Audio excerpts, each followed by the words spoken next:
Best bites forever. Would you like to take your pumpkin pie to the next level this Thanksgiving and really make it memorable? Maybe do something traditional, but give it a fun little unexpected twist?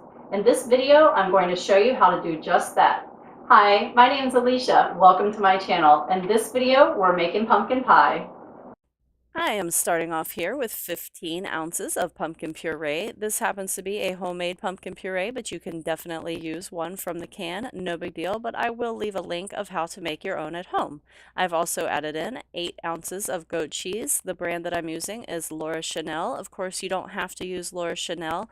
And another one that I really like in this recipe would be the Kirkland brand, which is sold at Costco, so that one's probably pretty readily available for everybody.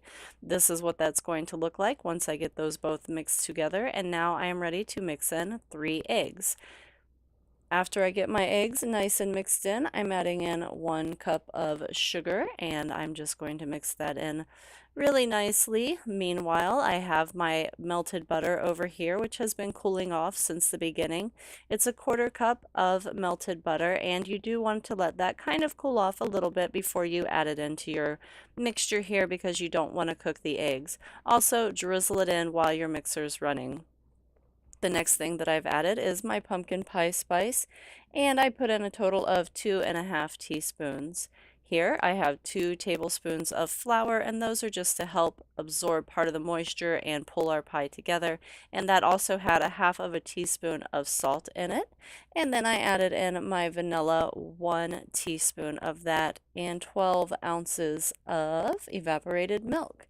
That pretty much is going to be everything that is going into this lovely little pie here. I'm going to go over here to my pie shell. This is homemade. Again, I will leave a link down at the bottom.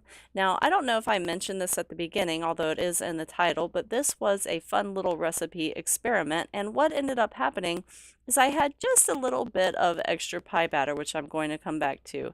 This is going to go into the oven at 425 for 15 minutes and then at 350 for 40 to 50 minutes.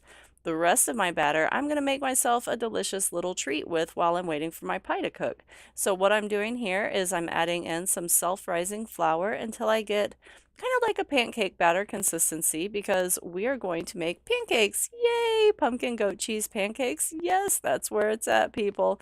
Okay, so a little bit of my pancake batter goes down into the pan.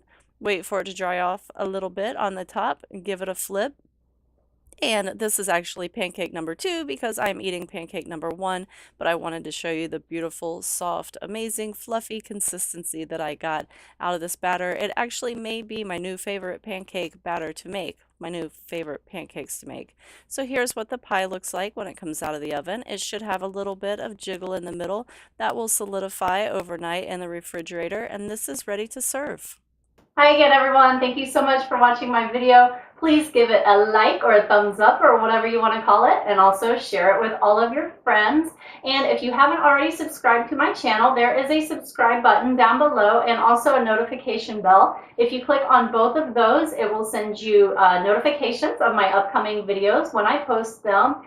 And thank you to all of my subscribers who stopped by today, my fellow enthusiasts. Yes, I made that word up. It's awesome. Enthusiast. It's like a foodie enthusiast. Y'all with me? Yeah, enthusiast.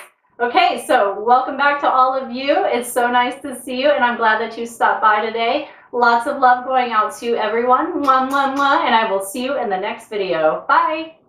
Best bites forever.com.